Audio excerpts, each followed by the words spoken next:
రచ్చబండికి స్వాగతం. ముందుగా తెలుగు వారందరూ ఎప్పటి నుంచో ఎదురు చూస్తున్న మధుర క్షణాలు మన తెలుగు బిడ్డ నూతలపాటి వెంకటరమణ గారు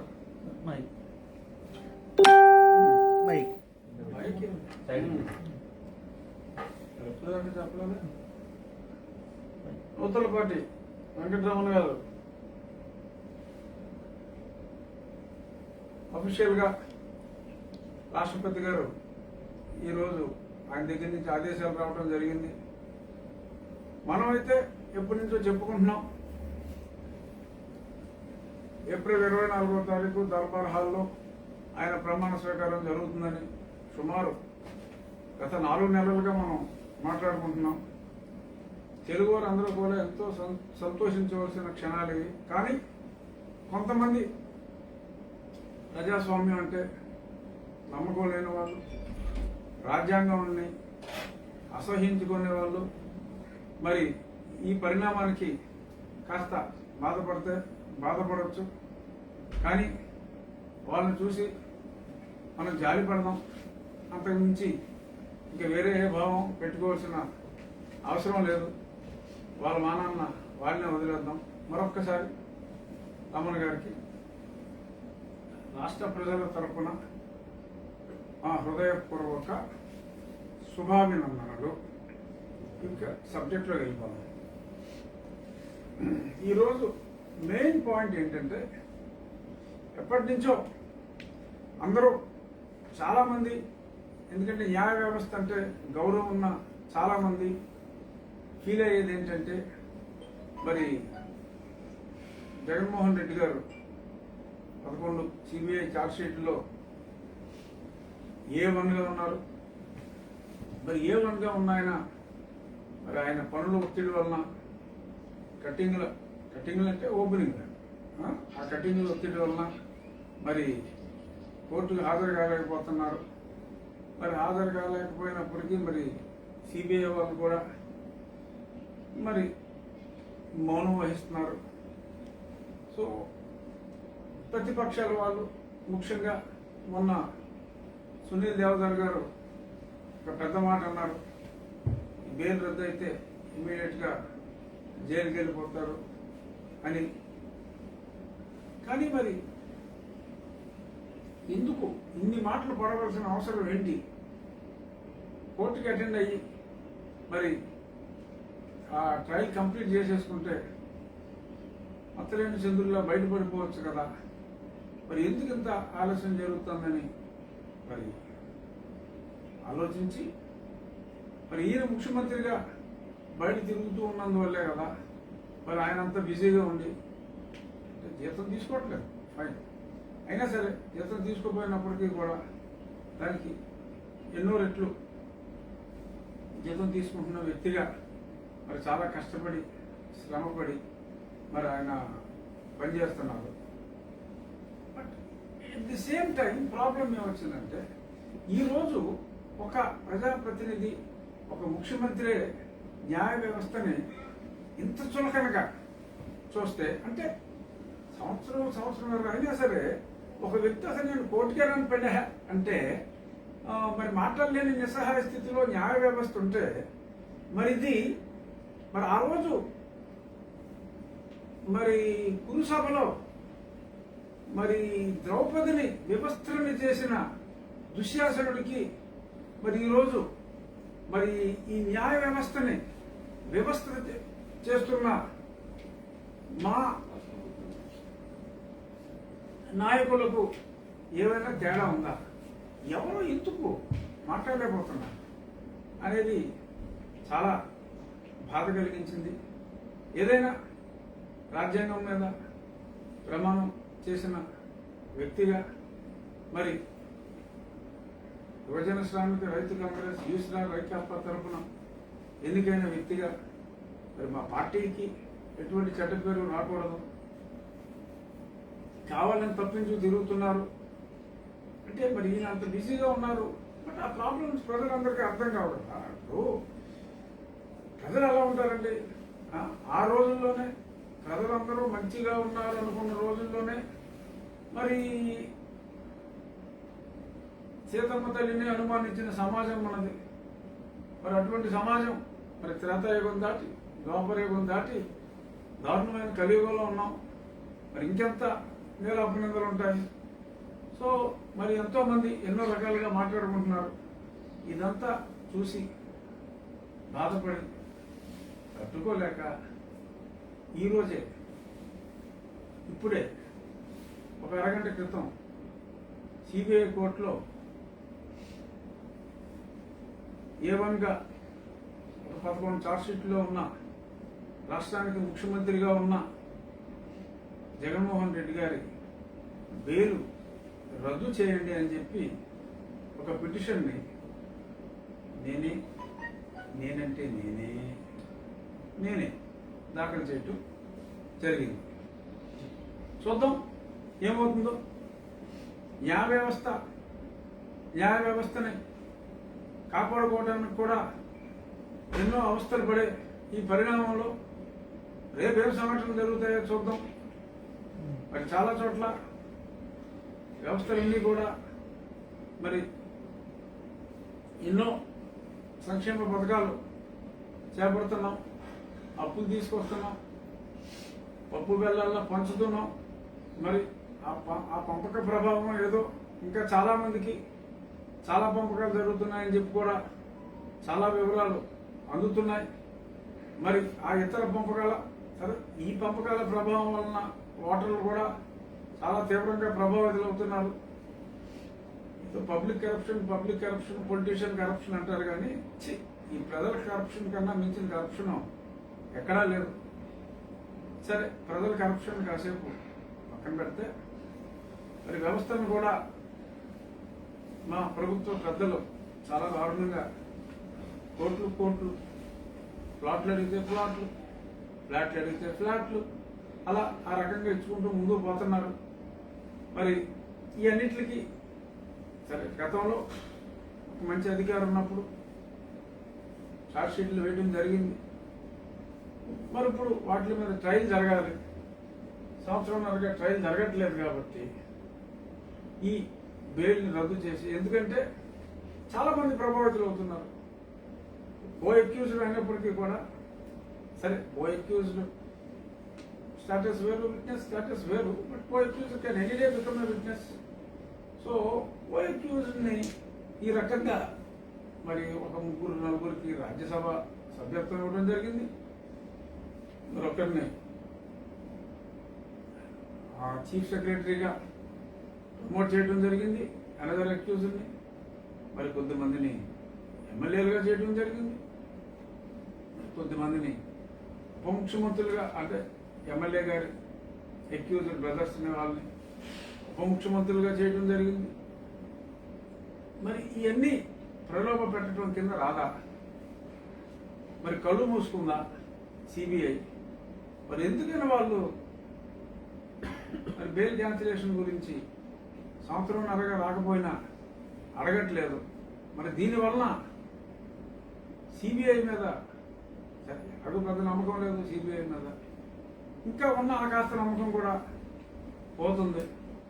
అలాగే న్యాయ వ్యవస్థ మీద కూడా సంవత్సరంన్నరగా ఒక అక్యూజ్డ్ వన్ను కోర్టుకు రాకపోతే నువ్వు ఎందుకు కోర్టుకు రావట్లేదురా అన్న, ఎందుకు రావట్లేదురా అని కూడా అడగలేని నిస్సహాయ దుర్భర స్థితిలో ఈ కోర్టులుంటే ఎందుకండి ఈ వ్యవస్థ? ఎందుకండి ఎత్తేస్తే పోలా? నీకో రూలు, ముఖ్యమంత్రికో రూలా? మరి గతంలో సరే, ముందు గతంలోకి వెళ్ళే ముందు లేటెస్ట్ ఈరోజు ఉదయం చూసాం పేపర్లో, అనిల్ దేశ్ముఖ్ గారని ఎన్సీపీకి చెందిన ఒక వ్యక్తిపై ట్రాన్స్ఫర్ అయిన ఒక అధికారి చేసిన కామెంట్ని, మరి ఆ కామెంట్ ఉన్నా కూడా మరి తెలియ వరకు మరి నేను ఈ పదవిలో ఉంటే మరి నేను ఇన్ఫ్లుయెన్స్ చేస్తానేమో అన్న ఉద్దేశంలో మరి ఆయన రాజీనామా చేశారో చేయించారో. సో రాజీనామా అయితే చేశారు. మరి ఆ ఎగ్జాంపుల్ తీసుకున్నా మరి ఇప్పుడు మరి ఎన్ని ఛార్జ్ షీట్లు ఎదుర్కొంటున్నారు. సుమారు 30 అన్నారు. ఇన్ని ఛార్జ్షీట్లు ఎదుర్కొంటున్నారు. మరి ఆలోచించుకోండి. మరి ఇవన్నీ లేకుండా మీరు ట్రయల్ అటెండ్ అయిపోతే ఆ ముఖ్యమంత్రి పదవి ఇష్టం. పార్టీ గౌరవ అధ్యక్షురాలు గారు మీరు మాట్లాడుకుని పార్వతమ్మ గారికి ఇస్తారు, షర్మిలమ్మ గారికి ఇస్తారు, విజయమ్మ గారికి ఇస్తారు, ఇంకా ఏ అమ్మ గారికి ఇస్తారు, మీ ఇష్టం. ఈ పార్టీ మీ ఇష్టం. బట్ గతంలో మీరెంతో అభిమానించే జయలలిత గారు కూడా, ఎందుకంటే ఆవిడ అహంకారం అవన్నీ మీకు బాగా నచ్చుతాయి. సో జయలలిత గారు కూడా మరి ఇలా విచారణ జరిగినప్పుడు ఆ టాన్సీ కేసు కానీ ఇంకో కేసు కానీ ఆవిడ ఓ స్టాండ్ బై ఎప్పుడు పెట్టుకుంటారు ఆవిడ. అలాగే మీరు కూడా ఒక స్టాండ్ బై రెడ్డి గారిని చూసుకుని, అమ్మగారు రెడ్డి గారు ఎవరో చూసుకుని పెట్టి ఈ విచారణ త్వరితగతిని ముగించి, అంటే ఇది ఎలాగో నడుస్తుంది, లోవర్ కోర్టులో అవుతుందా, హైకోర్టులో అవుతుందా, మరి సుప్రీంకోర్టు దాకా నేను వెళ్ళాల్సి వస్తుందా అన్నదే. మరి అది న్యాయ వ్యవస్థని వారు కాపాడుకునే ప్రయత్నం మరి ఎంతవరకు చేసుకుంటారో దాని మీద ఆధారపడి ఉంటుంది. చూద్దాం. వారి ప్రయత్నంలో ఆ వ్యవస్థ రక్షించుకునే ప్రయత్నంలో వారిని మీరు ఎంతవరకు సఫలీకృతులు అవనిస్తారో చూడాల్సిన అవసరం ఉంది. మరి నా పోరాటం అయితే ఆగదు. నా ఉద్దేశం డెఫినెట్గా మీరు రెగ్యులర్గా అటెండ్ అయితే త్వరగా ఈ ఇష్యూ తేలిపోతుందని అనుకుంటున్నాను. మీకు నమ్మకం ఉంది, మాకు నమ్మకం ఉంది, మీరేం తప్పు చేయలేదని. కానీ మరి ఇంతమంది ఇన్ని రకాలుగా అంటాం, మనమేమో కోర్టులకు వెళ్లకుండా తప్పించుకుని తిరగటం, దీనివల్ల అనుమానించే అవకాశాలు ఎక్కువగా ఉన్నాయి. కాబట్టి కేవలం మీ మీద ఉన్న గౌరవంతో మీరు త్వరగా బయటపడాలి అనే ఒక ఉద్దేశంతో నేను ప్రజాస్వామ్యాన్ని, పార్టీని రక్షించుకునే క్రమంలో భాగంగా నేను చేస్తున్న ఈ చిన్ని ప్రయత్నానికి ప్రజలందరి ఆశీస్సులు కూడా ఉండాలని ప్రజలందరినీ కూడా ఈ మీడియా ద్వారా కోరుకుంటున్నాను. ఇదో జయలలిత గారే కాదు, లాలు గారు కూడా స్టాండ్ బై రబ్రీదేవి గారు పెట్టుకున్నారు. ఇలా చాలా ఎగ్జాంపుల్స్ ఉన్నాయి. సో అవన్నీ ఒకసారి మీరు మీ కన్సల్టెంట్స్తో రిఫ్రెష్ చేసి కొంచెం ముందుకెళ్తే బాగుంటుంది. అంటే ఒక సీఎంగా ఉండి ఆయన కోర్టుకు హాజరు కాలేకపోతున్నాం కాబట్టి అంటున్నారు. కానీ అందుకని అదర్వైజ్ అదే తీసేస్తే పోలా అనేది నా పాయింట్. తొందరగా తేలిపోతుంది కదా. ఐ థింక్ మనం ప్రశ్నలు 2-3 ఇష్యూల తర్వాత ఇవాళ ప్రశ్నలు కూడా ఎక్కువ ఉంటాయి. సో ఇంకొక 2-3 ఇంపార్టెంట్ ఇష్యూలు మాట్లాడేసుకుని ప్రశ్నలు కాదు. జగన్ బెయిల్ రద్దు చేయాలని మీరు పిటిషన్ వేయటమే పెద్ద సంచలనం. అసలు ఒక సొంత పార్టీ ఎంపీ ఈ విధంగా నేను సొంత పార్టీ కాబట్టి వేశాను. ఎందుకంటే పార్టీని రక్షించుకోవాల్సిన బాధ్యత ఉంది. పార్టీని రక్షించుకునే క్రమంలో భాగంగానే నీలాప నిందలన్నీ మా మీద పడుతున్నాయి. కాబట్టి త్వరగా ఇది సెటిల్ చేసుకోవాల్సిన అవసరం ఉంది. లేకపోతే ప్రతి ఓడు నోటు వచ్చినట్టు మాట్లాడుతున్నారు. మరి ఎవరిష్టం వచ్చినట్టు వాళ్ళు మాట్లాడుతున్నారు. ఈ బెయిల్ రద్దు అయిపోతే జైలు అని మరి సునీల్ దియోదర్ గారు మాట్లాడుతున్నారు. వాళ్ళకి అంత అవకాశం ఎందుకు ఇచ్చాం? అదేదో ముందే అటెండ్ అయిపోతే ఇప్పటికి కొట్టేసేవారేమో కదా కేసు అనేది నా భావన. సో మీ బెయిల్ పిటిషన్ ఎప్పుడు విచారణ రాబోతుంది సార్? మీరు వేసిన పిటిషన్ విచారణకి ఎప్పుడు వస్తుందో చూడాలి. అది ఆల్రెడీ ఫైల్ చేసాం. ఈ రోజు ఉదయం 1 గంట క్రితమే సిబిఐ కోర్టులో ఫైల్ చేయడం జరిగింది. అంటే మీ మీద సిబిఐ ఎఫ్ఐఆర్ ఫైల్ చేయడంలో మీ సీఎం పాత్ర ఉందని మీరు నమ్ముతున్న నేపథ్యంలో అందులో భాగంగా మీరు ఏ విధంగా చేశారనుకోవచ్చా? మీరు ఎలాగైనా అనుకోవచ్చు, తప్పలేదు. మీరు అనుకోవటం మీ హక్కు. బట్ ఏమో ప్రతికూలం కారణం కావచ్చు. ఎందుకంటే at the end of the day గతంలో కూడా చెప్పుకున్నాం న్యూటన్ థర్డ్ లా గురించి. అది కారణం అని అనుకోవటంలో తప్పులేదు. కానీ అది కారణం కాదేమో నేను అనుకుంటున్నాను. బట్ మీ మనసులో భావాలు నీవు కాబట్టి మీ మనోభావాలను కించపరిచే హక్కు నాకు లేదు. కాబట్టి నేను మీ భావాలని నేను వ్యతిరేకించలేకపోతున్నాను, అలాగని సమర్థించలేకపోతున్నాను. సో సో నెక్స్ట్ ఇష్యూ ఒక ఇంపార్టెంట్ ఘట్టంతో మొదలెడతాం. Please focus.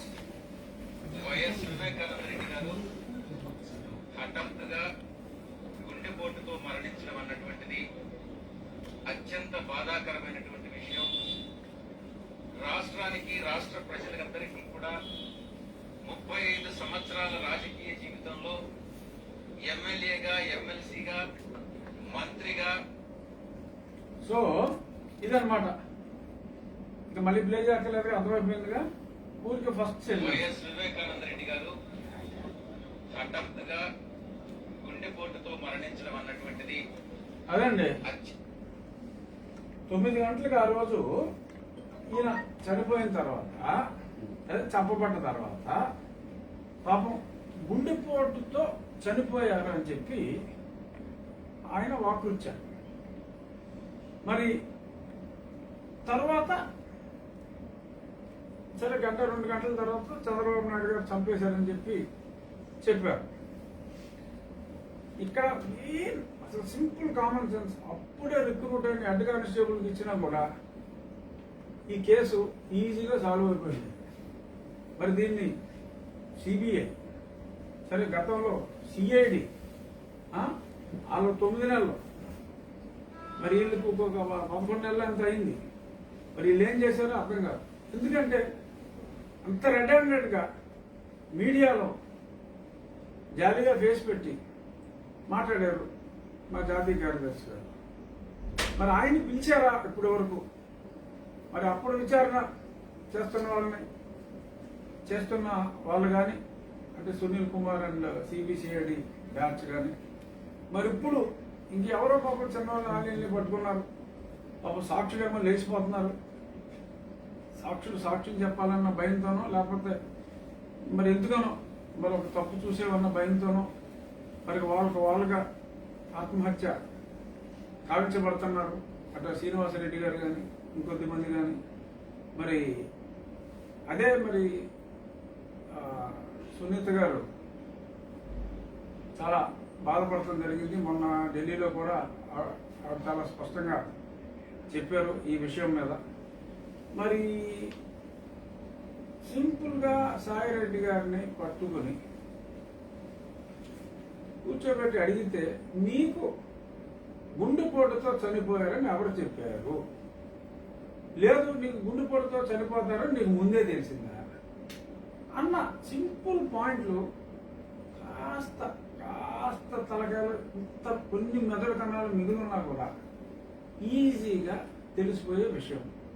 మరి ఇది ఎందుకుని అడగట్లేదు అనేది మరి చాలా అన్యాయం. ఇప్పుడు సిబిఐ ఒక టీం మారింది, మళ్ళీ ఇంకో టీం వచ్చింది. మరి ఇప్పుడు నాకు అందిన ఒక సమాచారం మేరకు సిబిఐ అధికారులతో మరి ఒక ఎంపీ సహకారంతో, ఎంపీ మా పార్టీకి సంబంధించిన ఎంపీ కాదు, అంతవరకు క్లూ ఇస్తాను. ఆ ఎంపీ పేరు నేను చెప్పను, ఇచ్చిన క్లూతో మీరు అర్థం చేసుకుంటే సంతోషం. సో మా పార్టీ ఎంపీ కాదు చెప్తారు కదా, చెప్పను. మా పార్టీ ఎంపీ కాదు, నేను చెప్పనంటే చెప్పను. ఆ పార్టీ ఎంపీ కాదు, వేరే పార్టీ ఎంపీ, ఇన్ఫ్లుయెన్షియల్ ఎంపీ. అన్నీ చెప్పేస్తాను.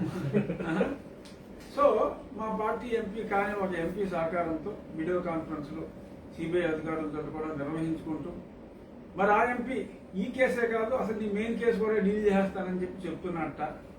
మరి ఏంటో, మరి ఎంతవరకు అతను సక్సెస్ అవుతాడో చూద్దాం. సక్సెస్ అయితే అతనికి బాగా ఆర్థికంగా బాగుంటుంది.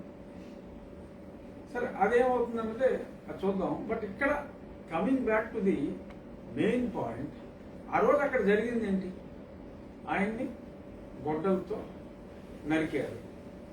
అసలు ఈ గుండెపోటు కాన్సెప్ట్ ఎక్కడి నుంచి వచ్చింది అనేది ఎంక్వైరీ చేయాలి ఫస్ట్. ఎందుకంటే దేర్ వాస్ ఎ స్కీమ్. లేదంటే గుండెపోటు అనే మాట రాదు కదా. గొడ్డలపోటుకి గుండెపోటుకి సంబంధం ఉందా? అసలు ఉందా? సో ఆ గొడ్డలపోటుని గుండెపోటుగా మార్చిన పెట్టిదనినా ఆయన ఆ గొడ్డలతో- విధం ఎందుకనినా గొడ్డలతోనే చంపారని నాకు తెలిసింది. అంటే ఆ నరుకులకి గొడ్డలు ఎలా ఉంటుందండి, అది నరికినప్పుడు అది గొడ్డలా కాదా అన్నది తెలుస్తుంది. మిమ్మల్ని పెట్టినా తెలుసుకోగలరు అసలు ఎవరు మర్డర్ చేశాడు, మీరు అనవసరంగా ఢిల్లీలో ఉండిపోయారు. సో గొడ్డలతో నరికితే పోనీ ఇప్పుడు ఈయన అడిగిన చచ్చు ప్రశ్న లాగా గొడ్ల చాక లేకపోతే ఇంకోట బాక అనుకోవచ్చు. తెలియదు. ముందు పూట అయితే అవ్వదు కదా. పోనీ గొడ్లు కాదు గారు, గొడ్లు కాకపోతే పోనీ ఇంకేదో కత్తి అనుకోండి. తెలియకుండా ముందు- జగన్ గొడ్డలేనట్టు చెప్పాడు అంటున్నా. ఏమో ఆయన చెప్పాడు ఎవరు చెప్పాడో మనకు తెలియదు. మా వాళ్ళు చెప్పింది, మా పార్టీ జాతీయ కార్యదర్శి చెప్పింది. నేను ఆయన ఎంక్వైరీ చేయమని అడిగేది ఏంటంటే అసలు ముండిపోవటని మీకు ఎవరు చెప్పారు? మొదట ఆయన గుడ్డపోటు అన్నాడు, తర్వాత జగన్ గొడ్డల పోటు అన్నాడు. గొడ్డలతో నరకాలని జగన్ కి ఎట్లా తెలిసింది అన్నారా? మరి ఆ.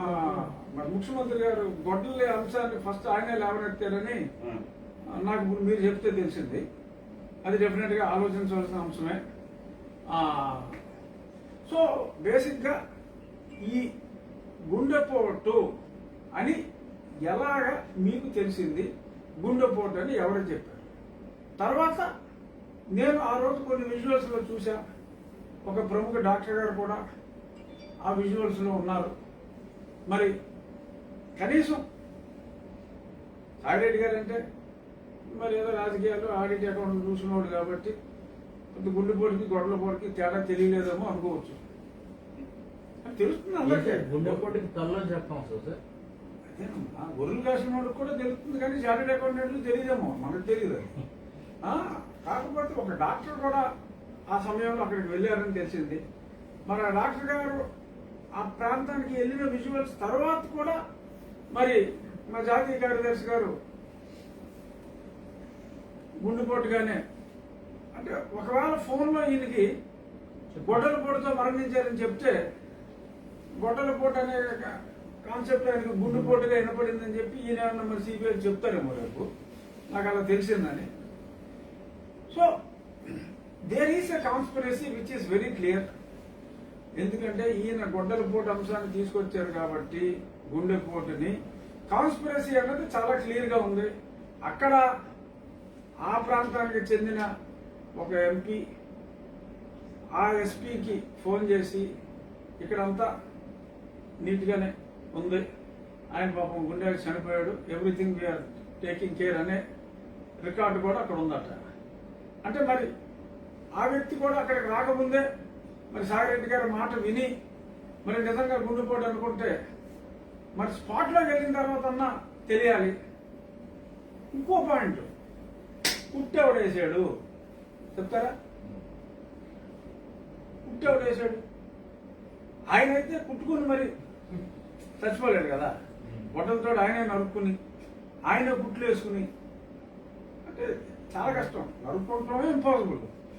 కుట్లు కూడా వేసుకుని గుండెపోటుతో చచ్చిపోయినట్టు అలా అయితే అలా పడుకోలేడు కదా. కట్లు కూడా ఆయన కట్టుకోలేడు కదా. నరుక్కుని ముట్టుకుని బొట్టలు కట్టుకుని ఆయన అయితే చనిపోలేడు. బయట వచ్చి చంపితే టక్కన వేసి వెళ్ళిపోతాడు తప్ప ఎన్ని కట్లు కట్టి దీన్ని ఒక న్యాచురల్ డెత్ లాగా క్రియేట్ చేసి పని చేయడు. బట్ ఇక్కడ చేసింది ఎవరు? ఏటు విజయసాయిరెడ్డి గారు. అంటే ఏటు అంటే మిగిలిన కేసుల్లో ఏటు అంటే ఈజీ లాంగ్వేజ్ కోసం మనం మాట్లాడుతున్నాం. ఏటు విజయసాయిరెడ్డి గారు మరి ఈ మాట అన్నారు. అక్కడ ఆ లోకల్లో ఇంకొక ఆయన కూడా ఆ ఎస్పీ గారితో ఇది ముందు కూడా చనిపోయాడు, మేమంతా చూసుకున్నామని అన్నారు. మరి ఆ వైద్యుడు ఎవరు? ఆ కుట్లు వేసిన వైద్యుడు ఎవరు? ఆ వైద్యులు ఇప్పుడు ఉన్నారా లేరా అన్నది కూడా మరి ఆలోచించవలసిన విషయం. So it is a blatant daylight murder by the known kith and kin. అందులో ఎటువంటి సందేహం లేదు. ఆ కిత్ అండ్ కిన్ ఎవరో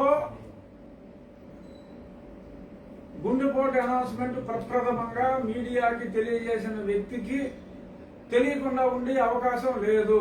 సో కాబట్టి నిన్న మా పార్టీ గౌరవ అధ్యక్షురాలు గారు శ్రీమతి విజయమ్మ గారు అంటే ఆ లెటర్లో అయితే విజయ రాజశేఖర రెడ్డి అని రాశాడు, శ్రీమతి అదే పేరు మాట్లాడతాం మనం కూడా. శ్రీమతి విజయ రాజశేఖర రెడ్డి గారు ఏమన్నారు, ఇది మీకు ఇమ్మీడియట్గా తేల్చాలన్నారు. ఎందుకంటే వ్యవస్థాపక అధ్యక్షురాలుగా ఆవిడంటే మనందరికీ విపరీతమైన గౌరవం. ఆవిడ ఇమ్మీడియట్గా కూడా ఎంక్వైరీ జరగాలన్నారు. కాబట్టి మా విజయమ్మ గారి ఆదేశానుసారం, ప్లీజ్ లిజన్, మా విజయమ్మ గారి ఆదేశానుసారం ఏ క్లిప్పింగ్ అయితే ఇప్పుడు నేను మీకు ప్లే చేశానో ఆ క్లిప్పింగ్ కూడా ఒక పెన్ డ్రైవ్లో ఇచ్చి ఈయనంత స్పష్టంగా గుండెపోటు అని చెప్పాడు, దీని వెనుకున్న కథ ఏంటి, ఇతన్ని పిలిచి ఎంక్వైరీ చేస్తే మీకు అన్ని నిజాలు తెలిసిపోతాయి. సో కాబట్టి ఇతను తక్షణం మీరు ఎంక్వైరీకి పిలిచి ఎంక్వైరీ చేసి ఈ నిజాల్ని బయట పెట్టండి. ఈ విషయాన్ని ఇంతగా ఓపెన్ గా ఎవడు చంపాడో అందరికీ తెలిసిన ఈ విషయాన్ని మీరు దాయాలని చూస్తే చాలా ఇబ్బంది పడతారు. ప్రజలందరికీ తెలిసిన బహిరంగ రహస్యాన్ని మీరు ఎవడో అటు వెళ్ళి వాడు సరదాగా మర్డర్ చేద్దామని చెప్పి అది కొట్టలే, నా 10 నెల ఉందో పరీక్షిద్దామని చెప్పి అక్కడ ఇంట్లో పడుకున్న లేపి నరికెళ్ళిపోయాడని చెప్పి ఇలాంటి కహానీలు చెప్తే కుదరదు. ఎవడికో సంబంధం లేకుండా ఆడెవడో వచ్చాడు వేసేసాడు వెళ్ళిపోయాడంటే కుదరదు. ఆ వేసేసినాడు గుండెపోయి చచ్చిపోయాడని కూడా చెప్పాడా, కుట్లేసినాడు చెప్పాడా, ఆ లోకల్గా ఎస్పీకి ఫోన్ చేసినాడు చెప్పాడా, చెప్పలేదు కదా. సునీతకి డౌట్ వచ్చి తను ఆ ఎస్పీతో మాట్లాడి you cannot go ahead without post mortem, I'm reaching there, let there be a post mortem అన్న తర్వాత ఆ కట్లన్నీ ఇప్పిన తర్వాత ఆ కుట్లన్నీ బయటకు వచ్చినాయి. లేకపోతే ఆ కుట్టు లేదు గుట్టు లేదు, పాపం గుండె ఏం చచ్చిపోయాడు, సింపుల్ కథగలికి మనం ఇంటికి అంతా అయిపోయాయి. మరి నేను మా విజయమ్మ గారి ఆదేశానుసారం ఆవిడ నిగ్గు తేల్చాలన్నారు కాబట్టి వాళ్ళ సన్నీ మీద అనవసరంగా నేలాపనిందలు ఆ TV5 ఆ జోతోడు వాడికి పని లేదు పాట లేదు, వాళ్ళిద్దరూ అంతసేపు రగ్గడు వీడియో రేట్లు తప్ప ఇంకో పని లేదు వాళ్ళకి. సో ఆ పని పాట లేని TV5 ABNలు మా సన్నీని నేలాపనిందలు వేస్తున్నారు కాబట్టి ఇది వెంటనే తేలిపోవాలన్నారు. కాబట్టి నేను ఈరోజే ఈ మీడియా సమావేశం అయిన వెంటనే ఒక లెటర్ రాసి ఈ నిజానిజాల్ని ఇమీడియట్గా చెయ్యాలని, అలాగే కొంతమంది సిబిఐ అధికారులు ఇందాక చెప్పినట్టు ఒక MP సహకారంతో మా తాడేపల్లి వారి ఆర్థిక సహకారంతో మరి వీడియో కాన్ఫరెన్స్లు కూడా వచ్చేస్తున్నారంటే సిగ్గు లేకుండా ఆ డీటెయిల్స్ అన్ని కూడా ఉన్నాయి, చెప్పాల్సినప్పుడు చెప్తారు. సో చెప్పరా ఎప్పుడు చెప్తా, చెప్పాల్సి మీ వస్తుంది, దగ్గర డీటెయిల్స్ ఉన్నాయా, సిద్ధంగా ఉందా? కంటిన్యూ చేయండి. సో ఇది మరి డెఫినెట్గా ఇంకొకటి ఇక్కడ ఎవరికి అర్థం కాదు, మా శ్రీమతి విజయ రాజశేఖర రెడ్డి గారు మాట్లాడింది ఈరోజు తెలుగువారి మనస్సాక్షిలో ఫ్రంట్ పేజీలో రైట్ సైడ్ ఎంత, లోపల సెకండ్ పేజీలో ఒక హాఫ్ చాలా స్పష్టంగా ఇవ్వడం జరిగింది. ఇది ఇది ఫ్రంట్ పేజీలో పచ్చ కొట్టట, లోపల పేజీలో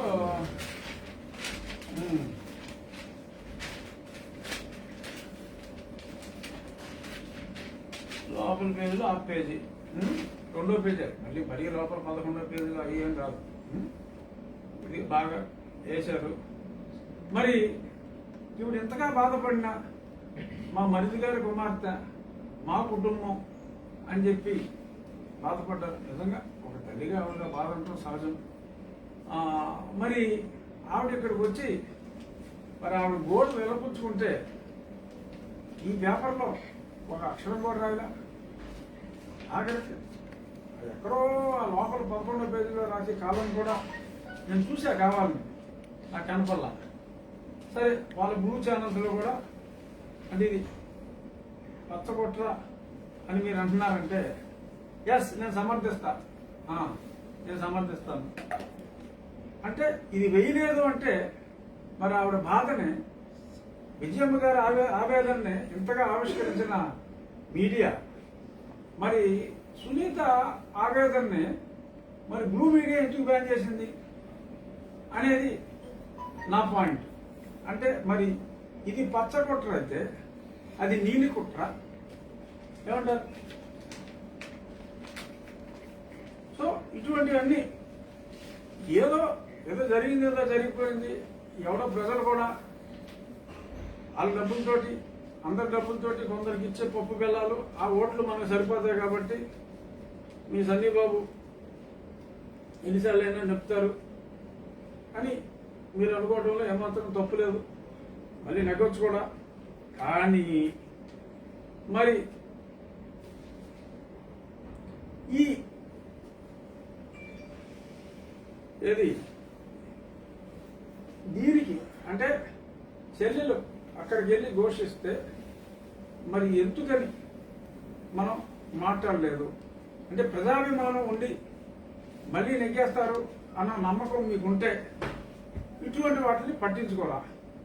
ఇకపోతే మెయిన్గా ఇంకొక మాట మా శ్రీమతి విజయ రాజశేఖర రెడ్డి గారు అన్న మాటల్లో ఇంకో మాట ఏంటంటే, హత్య జరిగినప్పుడు చంద్రబాబు నాయుడే ముఖ్యమంత్రిగా ఉన్నాడని. నిజమే, ఆయన ఉన్నాడు కాబట్టి ఏదో జరగాలని అనుకున్నట్టున్నాడు అంతా రొటీన్లో. మరి అక్కడ ఏమైంది? ఎస్పీని ట్రాన్స్ఫర్ చేశారు, డీజీపీని ట్రాన్స్ఫర్ చేశారు, ఐజీ ఇంటెలిజెన్స్ని ఎలక్షన్ టైం కదా పిటిషన్ వేసి ఐజీ ఇంటెలిజెన్స్ని ట్రాన్స్ఫర్ చేశారు. ఇంకెవరున్నారు అక్కడ? ఆ సీఐ ఎలాగో మీరు ముందే కొనేసుకున్నారు. ఆ తర్వాత సన్నీయే మరి కొత్తగా ఒక సిట్ వేశాడు. మరి ఆ సన్నీ వేసిన సిట్టు ఏం చేశారు? 8 నెలల్లో గుండుపేటని చెప్పిన వాళ్ళు కూడా కనీసం పిలిచి కూడా మాట్లాడలేదు. ఏం ఎంక్వైరీ చేశారు? ఒక సాక్షి అంటే విట్నెస్, ఒక సాక్షిని ఆత్మహత్య చేశారు. అది కూడా సునీత చెప్పింది చాలా స్పష్టంగా, షీ బీయింగ్ ఏ డాక్టర్. ఇక్కడ కిడ్నీకి ఇంకా దేనికో, ఆ స్ప్లీన్కో దేనికో ఆ మధ్య భాగంలో అక్కడ బ్లడ్ క్లాట్స్ వచ్చినాయి, విషం తాగి చచ్చిపోతే అక్కడ రక్తస్రావం జరిగే అవకాశం లేనే లేదు. సో అది కూడా ఎలా అయితే వివేకానంద రెడ్డి గారి ముందు పాపం గుండెపోటు చచ్చిపోయాడని అనుకున్నారు, అది కూడా ఆత్మహత్య చేసుకుని చావలేడు. ఆత్మ హత్య గావించబడింది. మరి అది కూడా మరి మీరు పోస్ట్ మార్టం ఏమీ లేకుండా మన ప్రభుత్వం కాబట్టి కొట్టారు. సో ఇలా ఇంకెంతమంది పోతారని ఆవిడ బాధపడింది. మరి దానికి లేదు సమాధానం. ఎంతసేపు మా సన్నీ మంచోడు, మా సన్నీకి 150 సీట్లు ఉన్నాయి, ఈ ప్రతిపక్షం పనికిరాని వాళ్ళు. సన్నీ అంటే ఆవిడ కుమారుడా? అంటే ఆవిడ ఆత్మకథలో ఆ బుక్ లో కూడా సన్నీ అని రాశారు, అందుకని సన్నీ అని ఈజీగా ఇంక సన్నీ వేరు. సో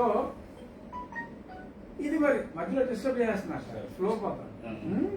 సో మరి ఈ రకంగా మీరు ఆ లేఖ రాసి ఆ లేఖ వలన ఏదో గుట్టుగా జరుగుతున్న సంసారాన్ని బజార్లో పెట్టినట్టుగా అయిందేమో అని నా బాధ.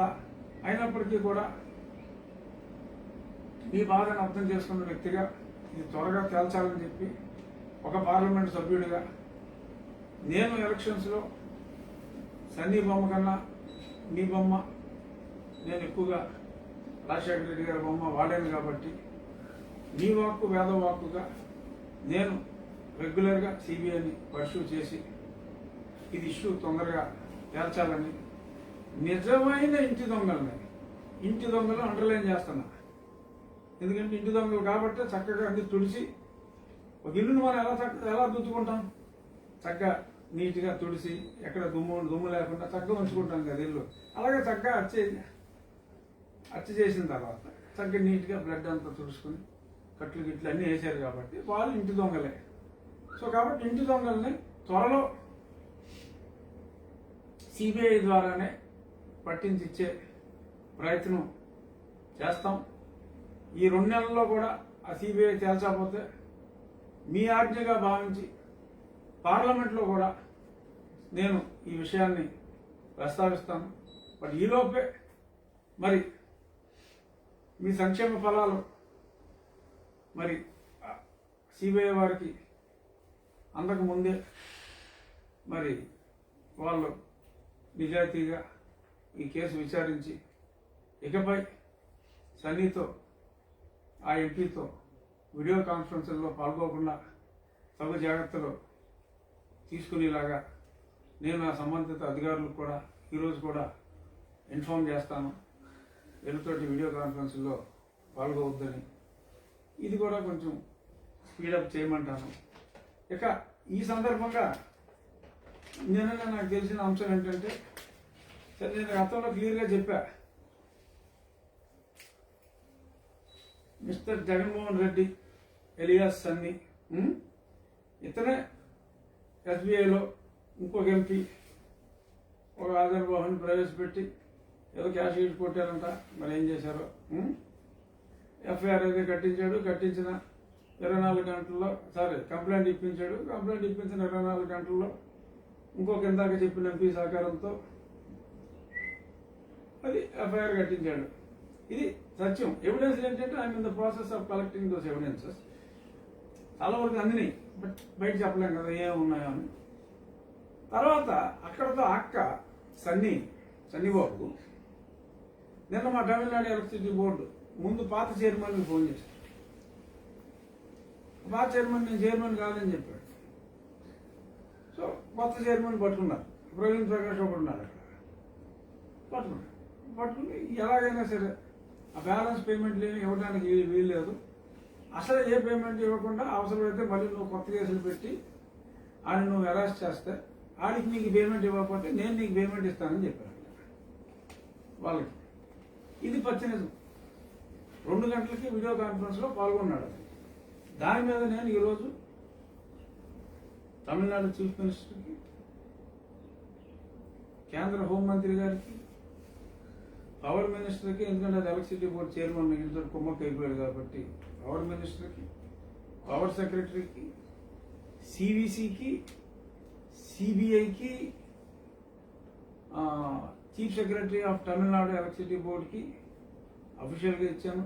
అలాగే మరి వాళ్ళ పేర్లు పెట్టినప్పుడు వాళ్ళకి అఫీషియల్గా ఇవ్వకపోయినా అన్అఫీషియల్గా అయినా సరే తెలియజేయకపోతే బాగోదని ఆ ఎలక్ట్రిసిటీ బోర్డు చైర్మన్ నా బన్సల్కి, సీఎం ఆఫీస్లో ఉన్న సలహాదారుడు పీపీకి, అంటే Praveen Prakash, short cut PP అంటారు, అంటే వేరే రకంగా అర్థం కాదు. పీపీ అనేది ఎక్కడైనా కూడా ఆఫీసర్స్కి ఆ షార్ట్ నేమ్స్ తోటి పిలుస్తారు. సో అని చేత ఆ పీపీకి, అలాగే ముఖ్యమంత్రి కార్యదర్శికి కూడా, ఎందుకంటే ముఖ్యమంత్రి పేరు రాసేది కాబట్టి అందులో మా ముఖ్యమంత్రి గారు అన్ని కుట్రలు చేస్తూ ఉంటాడు. వాళ్ళని వీళ్ళని పిలిచి వీడియో కాన్ఫరెన్స్ పెట్టి ఎలాగైనా ముఖ్యమంత్రే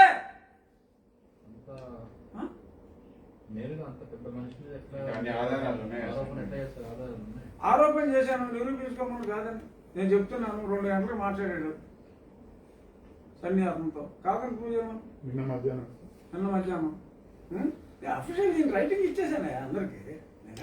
I mean respectable position. I can't right what ever non sense I want to right. So all evidence నేను ఇచ్చాను, నాకు తెలుసు కాబట్టి ఇచ్చాను. సో అన్ని తెరవని వ్యవహారాలు చేస్తూ ఉంటాడు. నేను ఓపెన్గా లెటర్ ఇస్తే ఇచ్చాను. నేను ఖాళీ కూర్చోలేదుగా, మీడియాకి చెప్పానుగా. సో చక్కగా అది నేను ఇచ్చాను. చూద్దాం ఏం జరుగుతుందో. బట్ ఎక్కడి నుంచైనా ఈ సిబిఐలతో మాట్లాడేటాలు ఇప్పుడు అర్థమైపోతాను కదా. 9 నెలలు అయినా సరే ఆ సాయిరెడ్డిని ఓపెన్గా టీవీలో గుండిపోటు అన్నాను కూడా పిలవలేదు. ఇంకోటి, నా బెయిల్ క్యాన్సిలేషన్లో one of the main point మీరు గతంలో చూసుంటారు. విజయసాయిరెడ్డి గారు ఈ వెంకటేష్ అని చెప్పి ఒక ఆఫీసర్ని తీసుకొస్తున్నారు, అది కరెక్ట్ కాదు, ఆయన ఏమో ఇక్కడికి ఏదో అప్లై చేశాడంట అన్నారు. అసలు ఇతనికి ఎలా తెలిసింది అప్లై చేసినట్టు? అది ఇంటర్నల్ కదా. అంటే సిబిఐతో ఇతను టచ్లో ఉన్నాడు అన్నది బహిర్గతం అయిపోయింది కదా. సో నాకు ఇంటర్నల్గా తెలిసింది ఇతను రావడానికి వీలు లేదు అన్నాడు. సో ఇక బయట ఉంటే ఇది ఇలాంటి ఇన్ఫ్లుయెన్స్ చేస్తూ ఉంటాడు. సో చేత ఇదంతా మంచి పద్ధతి కాదు కాబట్టి. బట్ ఏమన్నాం, ప్రజలు న్యాయ నిర్ణేతలు, ప్రజలు జగన్మోహన్ రెడ్డి తప్పు చేయలేదని నమ్మారనుకోండి, ఆ నమ్మకం నిజం అవ్వాలంటే దీన్ని బయటపడాలి కాబట్టి ఆ రకంగా నేను అది వేయటం జరిగింది. చాలా పాయింట్లు ఉన్నాయి, మరి ఆ పాయింట్లు కన్సిడర్ చేస్తుందని అనుకుంటున్నాను. చూద్దాం. సో ముఖ్యంగా ఇంకా చాలా ఇష్యూలు ఉన్నాయి, మనం రేపు మళ్ళీ పెట్టుకుందాం. అంటే ఈ రెండు ఇష్యూల మీద ఒక పాయింట్, మీరు పిటిషన్ వేశారు కదా, అంటే how you are related to file that petition? Yes అద్భుతమైన ప్రశ్న. నార్మల్గా ఏంటంటే సిబిఐలో ఏదన్నా ఇలాంటి బెయిలిట్లో అయితే ఏజెన్సీ అడగాలి, లేదు అంటే విట్నెస్ అడగాలి, వీళ్ళిద్దరే నార్మల్. బట్ ఆ accused if is a powerful politician and if there is already some happenings have occurred wherein the co-accused who were the potential witnesses in future were being lured, అంటే directly or indirectly if you are influencing, and bail condition లోనే ఉంది అని ఉంది. So ఈయన ఎంతో మందిని మరి ఇలా పదవులు ఇచ్చి ఇంకోటి ఇచ్చి ఇన్ఫ్లుయెన్స్ చేశాడు. ఇన్ఫ్లుయెన్స్ అయితే చేశాడు. అతను ఇన్ఫ్లుయెన్స్ చేయాలని ఇచ్చిన ఇవ్వకపోయినా ఇన్ఫ్లుయెన్స్ అయిపోతారు న్యాచురల్గా. ఇప్పుడు ముఖ్యమంత్రి, ఇప్పుడు ఎంతో మంది ప్రభుత్వ అధికారులు ఉన్నారండి విట్నెస్లుగా. ఏపీఐఐసీలో వాళ్ళు చాలా మంది ఉన్నారు. 13 ఛార్జ్షీట్లో, ఒక ఛార్జ్షీట్లో అన్ని గవర్నమెంట్ పెట్టిన సంతకాలు కాబట్టి ఆ సెక్షన్ ఆఫీసర్లు వాళ్ళు విట్నెస్లు ఉన్నారు. విట్నెస్లు అక్యూజ్డ్ 10-12 మంది ఉన్నారు, విట్నెస్లు చాలా మంది ఉన్నారు. ఒక అక్యూజ్డ్ ఏమో ముఖ్యమంత్రిగా ఉంది, అనదర్ అక్యూజ్డ్ ఏమో చీఫ్ సెక్రటరీగా ఉంది. ఇంకా మిగిలిన పచ్చల అక్యూజ్డ్ వాళ్ళు అందరూ టాప్ పొజిషన్లో ఉంది. ఎవరికైనా ధైర్యం ఉంటుందండి సాక్ష్యం చెప్పడానికి? చెప్పండి. సో ప్రజా ప్రయోజనాల దృష్ట్యా మీరు వేసిన ఈ పిటిషన్ మెయింటైనబుల్ అవుతుంది. ఇట్ ఈస్ మెయింటైనబుల్ అని చెప్పి దేర్ ఆర్ 4-5 సుప్రీంకోర్టు జడ్జిమెంట్స్. ఆ 4-5 సుప్రీంకోర్టు జడ్జిమెంట్లని అటాచ్ చేసి, ఎందుకంటే గతంలో యూపీలో కూడా ఒక ఎమ్మెల్యే గారు 4 సార్లు ఎమ్మెల్యే అయిన ఆయన ఎవరినో మరి ఏదో చేశాడు. ఆయన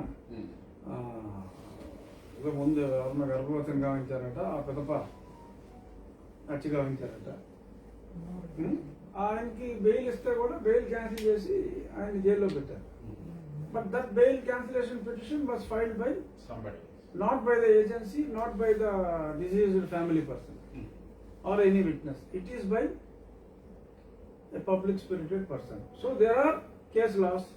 మరి అయినా మరి ఇన్ని సంక్షేమ కార్యక్రమాల ధనం ఉంది, ఆ ధనాన్ని ఇంధనంగా వాడి బయటపడతారేమో చెప్పలేం, అనుమానం ఉంది. బట్ చట్టపరంగా కొట్టేయడానికి లేదు. మరి సంక్షేమ పరంగా మరి ఏదైనా లబ్ధి చేకూరి కొట్టేస్తే అయినా ఇప్పుడు ఎక్కడుంది సార్? అప్పుడు ఉన్న సంక్షేమ పథకాలకు కూడా డబ్బులు లేవు, జీతాలకు కూడా డబ్బులు లేవు. ఆర్బీఐ మేము జీతాలు ఆపుతామండి, మేము జీతాలు ఆపుతాం కానీ సంక్షేమ పథకాలు వాటికి కూడా రేపు వాళ్ళు ఇచ్చే పరిస్థితి లేదు. లేదు అసలు ఇవాళ సోషల్ మీడియాలో అన్ని ఇయ్యే కదా. మామూలు గవర్నమెంట్ ఉద్యోగం ఉందంటే పెళ్లిళ్ళు చేస్తారంట, ఏపీ గవర్నమెంట్ లో ఉద్యోగం అంటే అసలు ఫెడరల్ మీద పెళ్లిళ్ళు కూడా అయిపోతున్నాయంట. జోకులు జీతాలు ఇయ్యరని. అదే అంటే నేను చెప్పింది నిజంగా అయిపోయిందని కాదు, ఆ రకంగా కూడా మాట్లాడేసుకుంటున్నారు.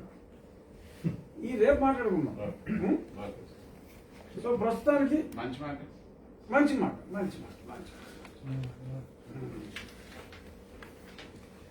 సరే, ఇదేదో నా గురించి అన్నట్టుందంట. ఇప్పుడు ఏదో నేను కేసులు పోరాటాలు అనుకోకుండా మరి ఆదరించుకో అనుకుంటాను. అలిసే వరకు ఆడితే అది ఆట, గెలిచే వరకు చేస్తే అది యుద్ధం, చచ్చే వరకు బ్రతికితే అది జీవితం, చచ్చినా కూడా బ్రతికితే అది నీ మంచితనం. సో ప్రజలందరూ కూడా చచ్చేదాకా బ్రతికే జీవితాన్నే కాకుండా చచ్చిన తర్వాత కూడా బ్రతకాలనే కాంక్షతో బ్రతికితే సమాజం బాగుపడుతుందని దీని మెసేజ్. అంచేత సాధ్యమైనంత వరకు ఫాలో అయ్యి ప్రయత్నం చేయండి. ఆ చివరి స్టేజ్ దాకా రాపోయినా కనీసం గెలిచే వరకు అన్న యుద్ధం చేయండి. Thank you. రేపు మళ్ళీ కలుద్దాం.